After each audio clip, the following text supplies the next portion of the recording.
Hey now! What is up, everybody? My name is Mike Brown, aka Review King MB, and this is my 31 days of horror movie reviews. And I have finally watched a movie that I had been looking forward to for a while. I mean, I know I didn't watch it immediately, I didn't review it immediately, but I'm so glad I'm using this to get around to it. I'm talking about Maxxxine. Maxxxine is a 2024 film that was written and directed by Ty West.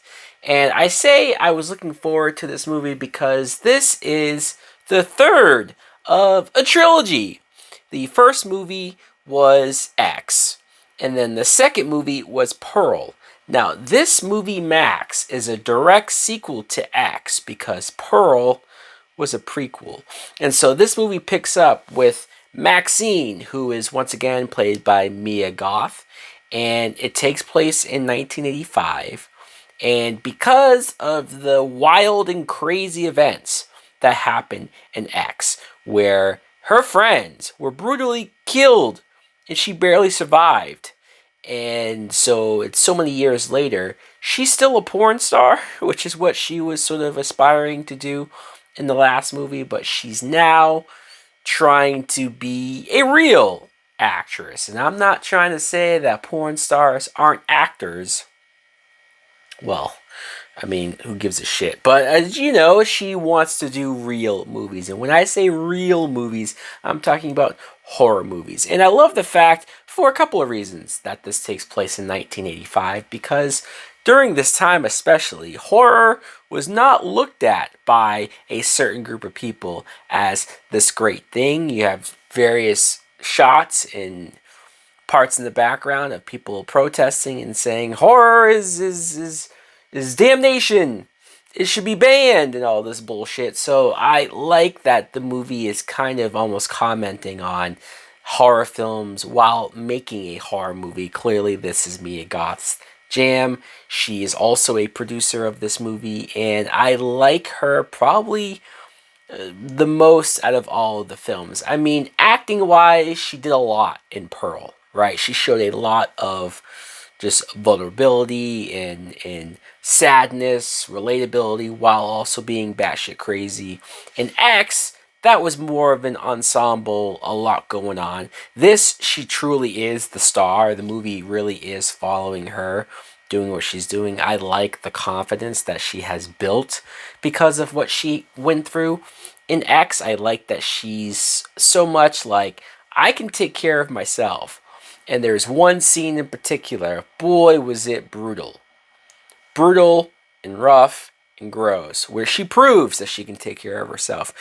Obviously, there is a new killer who is sort of stalking her and killing people around her. But before I get further in, I just want to say that I enjoyed this film.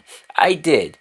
Out of the three movies, it's probably the weakest, just as far as story goes and just as far as like certain aspects of the film. Like, I think I enjoyed the first two more for several different reasons, but I still enjoyed this. I still appreciated this. I still liked a lot of things about it. Like I said, it takes place in 1985, so obviously the look of it is going to feel special. And the soundtrack, the 80s soundtrack. I know now it doesn't sound as special and unique to say that I like this movie because it takes place in the 80s. A lot of movies and TV shows are maybe sort of relying on that aspect, that nostalgia, but for whatever it is, even if you feel like a lot of things, too many things have been doing that, have been relying on that time period, it still works, especially because of how entrenched in the story this time period was.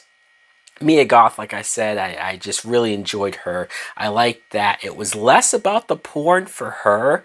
I mean, we've seen her do that. We've seen her have all these sex scenes in other movies. It was nice to see that she was trying to prove, probably almost even in real life, Mia Goth herself, that she's more than just like, here's my boobs. She's more than just like, you know, that horror chick. She tried to show some props in acting, and I think she did a great job. The other cast, we have Giancarlo Esposito, who you look up a movie in the last 6 or 7 years, he's probably going to pop up, even if it's a small role. Elizabeth Debicki plays the director of the movie that Mia Goth's character went to audition for and is working with. And her especially, I was very surprised to see in this. Like Elizabeth Debicki, it just feels like she's done so many things in recent years that for her to just pop up in this random horror movie just felt like, oh, okay, cool. Why not? Also, speaking of random, Michelle Monaghan and Bobby Cannavale, they play the two detectives, the two, like, they're investigating homicides, right? And when these killings happen, when these bodies start popping up, they are obviously looking into it. And it was so interesting for such recognizable faces to me to see them in these roles, especially Michelle Monaghan. I can't think if she's ever been in a horror movie. Maybe she has, and I'm not aware. Lily Collins, another actress that I'm like, wow, she's here. And she's only in a couple of scenes, a handful of scenes, but I thought for the role that she played, she was great. I almost wish I could have saw more of her. And last but certainly not least, Kevin Bacon, who was clearly having a good time with this role that he's playing. He's so over the top. Him and his southern accent, I just thought it was hilarious. And once again, that's a character that I could have done a lot more with. I liked the aspects of this movie that was like, hey, we're making this horror movie, and so you're obviously seeing the aspects of the filmmaking that might seem cheesy and corny to other people, but I always get a kick out of. I'm a sucker for even them being on the set of Psycho, the actual motel and the house.